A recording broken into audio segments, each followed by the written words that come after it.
had his choice of attending any school that he wanted this year. So I am very, very, very happy for him. One of the things that keeps changing in our studio is that our students keep getting better, which is awesome.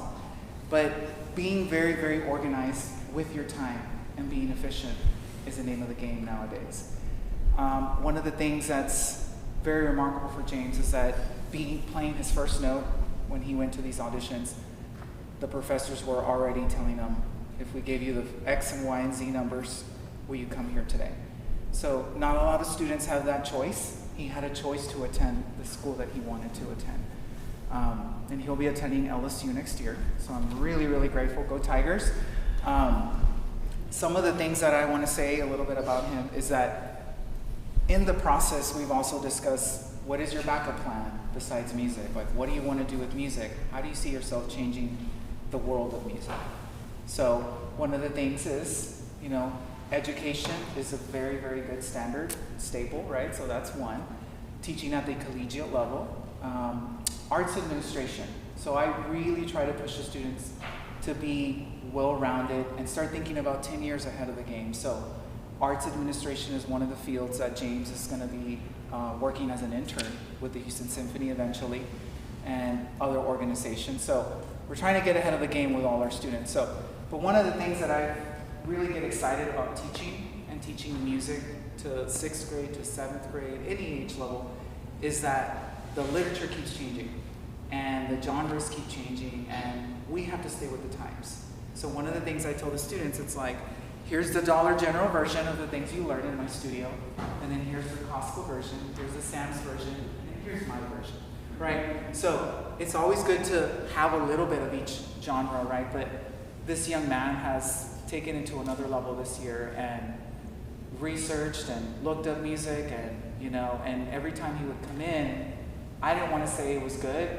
or it was polished or finesse, so I kept pushing and pushing that one note, that one little nuance, but it's a good thing because then I get to take that to the next evolution of the students at a younger age. And so that's what makes this job so unique,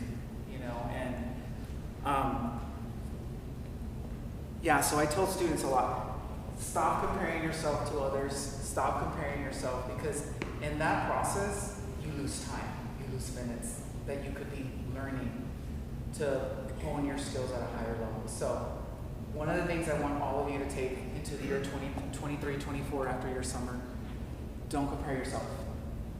Take time to invest in you. And what are you going to do different? What are you going to take to make your sonata or your concerto, anything that you're working on conducting in your work life, how are you going to implement that and make it better? And for other generations to follow. Always remember, it's not how we start, but how we end, okay? One of the pieces on this program today, I feel very, very, very special that James will tell you more about it. We have a little bit of a treat, but we have the composer in the audience, so I feel like we're making history and bassoon history here in Houston. So I want all of you to focus on growing, adapting, and being the best that all of you can be. I want to welcome James to the podium right now, and I hope you enjoy this wonderful program he has worked together with us.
Pianist and composer.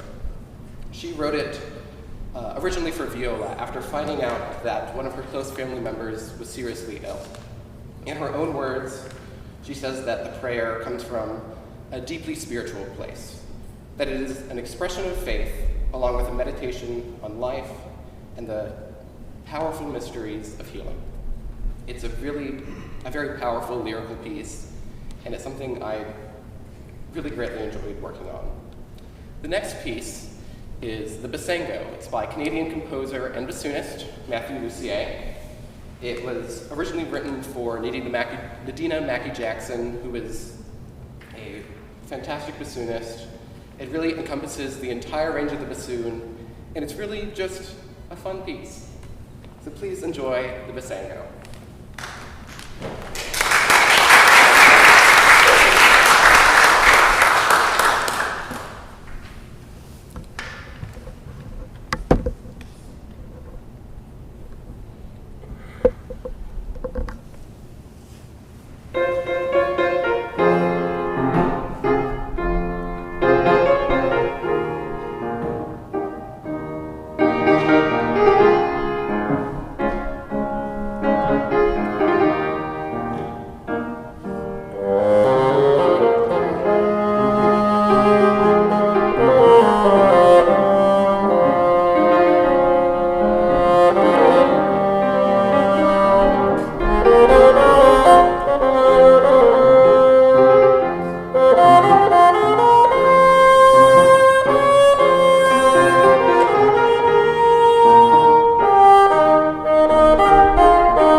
The Ghost Dance by Anne Gabor. The Ghost Dance is I think it's best said in the words of the composer. The Native American Ghost Dance is part of a religious ceremony for the regeneration of the earth and the restoration of the earth's caretakers to their former life. The religion experienced its fullest and most widespread practice during the late 19th century when devastation to the buffalo herds, to the land, and to the Native American tribes was at its peak. The Ghost Dance affected no group more than the Lakota Sioux. Several Lakota bands sent emissaries to interview its founder and priest about his teachings. They reported early in 1890 that his message about performing the Ghost Dance would bring back dead Indians, return the huge buffalo herds, and create a natural disaster that would remove the foreigners and restore the Indian way of life that had existed prior to European influx. The religious dance was not an incitement to war or violence, but a more passionate plea for freedom and a return to their lands and life. The treaties intended to bring peace were often ignored, and the tribes had been rounded up and herded onto reservations, which were usually the poorest land in the territory. They were then subjected to near prison camp-like regulations and restrictions, and most of their requests were largely ignored or refused. Although practiced by a Lakota tribe in Canada until the 1960s and revived briefly in South Dakota in the 1970s, ghost dances were ended in 1890 by the United States 7th Cavalry at the Wounded Knee Massacre of 297 Lakota Sioux men, women, and children during the dance ceremony. Unfortunately today, there are still the remains of these types of treatment, such as the Dakota Pipeline invasion, with the use and destruction of Native American lands that were granted through treaties, which are now inconvenient. And beyond that are the barely acknowledged unjust activity, the bigotry, racial hatred, denial of voting rights, and probable unconstitutional treatment of Native Americans that continues to this day. Another very special thing about this piece is that when I was working on it, I had the pleasure of working with the composer, who is here today, Dr. Anne Gabor.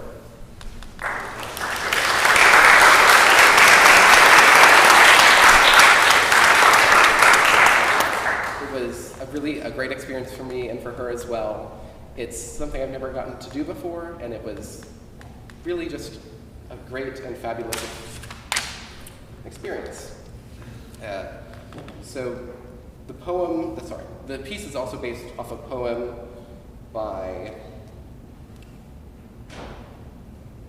Robert, what's his last name?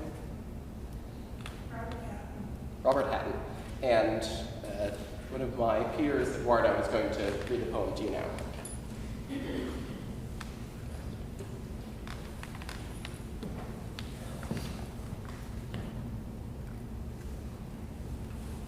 Ghost dance.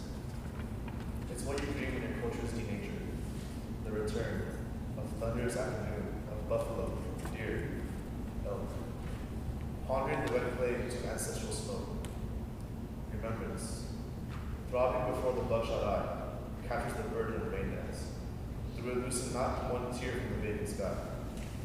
Praised with wrinkles, the old people awaken in staggering buckskin along the white hills of a late winter camp.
That was Celtic Spirit by Bill Douglas. It is another really fun piece. If you haven't picked up on the trend, I like really fun pieces. It has a very unique style, which Bill Douglas does, where it's very dance-like and recognizable. It's really inspired by folklore of countries all across the world, with this one quite obviously being with the Celtic origin. And again, I would like to thank these three wonderful musicians for working with me on this.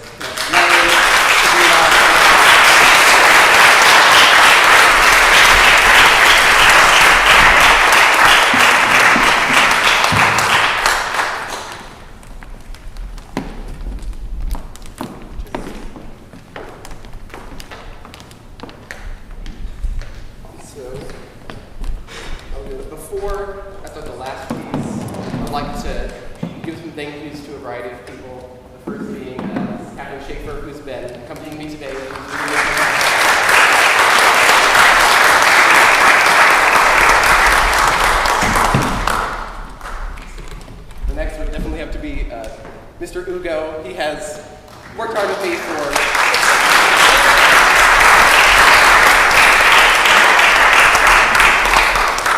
he's worked with me for 7 or 8 years, I think it's 7.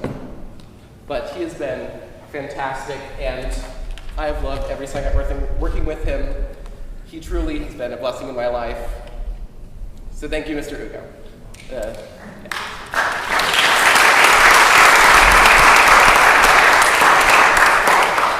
I'd like to thank my parents for supporting me and driving me and paying for lessons as well. That has been invaluable.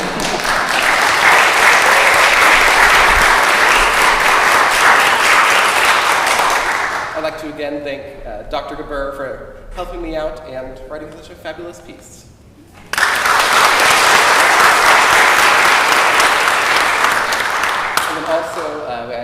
my band directors here today, Mr. Brown, Mr. McCray, and Ms. Hedden.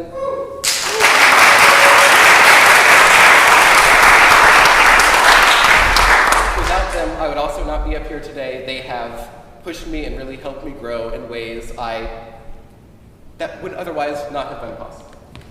So, without that, I think my next and final piece will be the Vivaldi Concerto in E minor, all three movements.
Thank you all so much for coming. I really appreciated being able to perform for you. Thank you again to Ms. Schaefer, to Mr. Ugo, to Dr. Gabur, to my directors, to my parents, and to Lane, Eduardo, and Sabrina for all performing with me today. Thank you.